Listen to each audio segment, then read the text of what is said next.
शाम के करीब शहर की रोशनियों के बीच एक चमकती हुई वीआईपी कार रुकती है।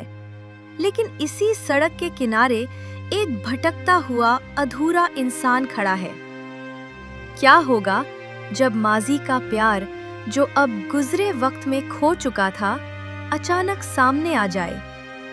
एक नजर, एक लम्हा और सब कुछ बदल जाए। गोरखपुर की भीड़ भरी सड़कों पर वीआईपी कार अपने रास्ते में आराम से आगे बढ़ रही थी।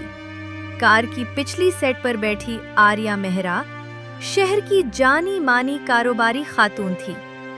वो अपनी दुनिया में मुकम्मल तौर पर गर्क थी।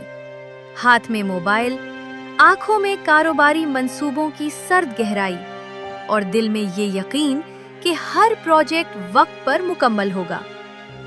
अचानक सुर्ख बत्ती पर कार रुकी। आर्या ने छोटी सी सांस ली, जैसा कि हर रुकावट उसके वक्त की बर्बादी लगती हो। तभी एक मध्यम आवाज ने उसे चौंकाया। ड्राइवर ने बाहर झांका और सामने खड़ा चेहरा आर्या की दुनिया को हिलाकर रख दिया। वो कोई और नहीं था, ये अर्नो शर्मा था। उसका पहला और आखिरी इश्क था, जो अब भीड़ में खड़ा हाथ में छोटा सा प्याला लिए भीख मांग रहा था। फेटे कपड़े, धूल जमी हुई आंखें और एक खौफजदा मगर पहचान के काबिल नजर। आर्या का दिल धड़कने लगा।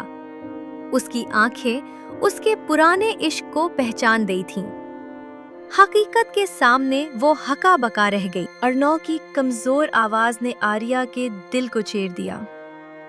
मैडम, 2 दिन से कुछ नहीं खाया, अगर मदद मुमकिन हो तो। ये वही आवाज थी जो कभी आर्या की सुबह रोशन करती थी। सड़क की भीड़, गाड़ियों की हारन, सब कुछ पसमंजर बन गया। आर्या ने फौरन ड्राइवर से कहा, गाड़ी दी मोड़ो। लेकिन जब वो वापस आई तो वहां अर्नो नहीं था। आर्या ने खुद को संभाला, कदम बढ़ाए और कुछ फासले पर उसे पाया। अर्नो छोटे प्याले के साथ सर झुकाकर बैठा था। उसकी हालत ने आर्या के दिल को टुकड़े टुकड़े कर दिया। इस लम्हे उसने फैसला किया कि उसे छोड़कर नहीं जा सकती। वो अर्नो के करीब गई, उसका हाथ थामा और आहिस्ता से पूछा कि ये सब कैसे हुआ। अर्नो ने धीरे से अपना गम बांटा कि कैसे जिंदगी ने उसे हर चीज से महरूम कर दिया। घर, इज्जत और ख्वाब सब छीन लिए। आर्या की आंखों में आंसू थे, मगर वो अपने फैसले पर पुख्ता थी। ये दिया नहीं, मैं सिर्फ तुम्हें खड़ा देखना चाहती हूँ। अर्नो की आंखों में शुकूक और हैरत थी, मगर उसके दिल में आहिस्ता आहिस्ता एतमाद पैदा होने लगा। वो दोनों इसी फुटपाथ पर बैठे जहां एक जमाने में उनकी मोहब्बत की यादें जमी हुई थीं। लोग हैरत से देख रहे थे, मगर आर्या ने समाज की परवाह किए बगैर अर्नो को संभाला। उन्होंने अर्नो को उठाया, साफ कपड़े दिलवाए, खाने का इंतजाम किया और उसे एक नए मकसद के लिए तैयार किया।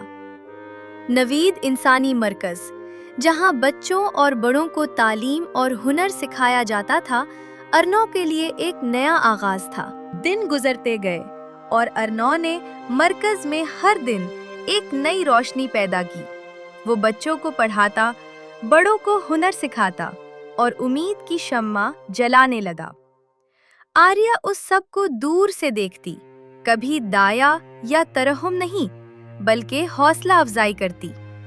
तुम जबरदस्त काम कर रहे हो, तुमने बच्चों में एतमाद पैदा किया है। अर्नो के अंदर खुद एतमादी बहाल हुई। वो हर रोज मजबूत होता गया। बाहर की दुनिया के ताने और तनकीदें अब उसके लिए कुछ मानी नहीं रखने थे। उसकी तवज्जो सिर्फ तालीम और खिदमत पर मरकूज थी और आर्या हर कदम पर उसके साथ थी। आखिरकार एक बड़े प्रोग्राम में आर्या ने अर्नो को सबके सामने मुतारिफ करवाया। वो अब वो लड़का नहीं रहा जो सड़क पर भीख मांग रहा था।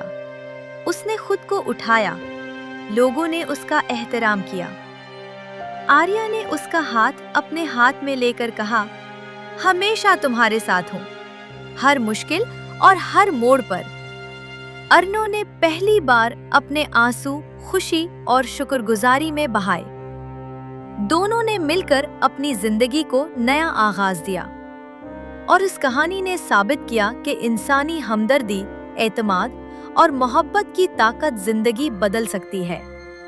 दुनिया चाहे कुछ भी कहे, असल दौलत और कामयाबी दिल की सफाई और दूसरों की मदद में है।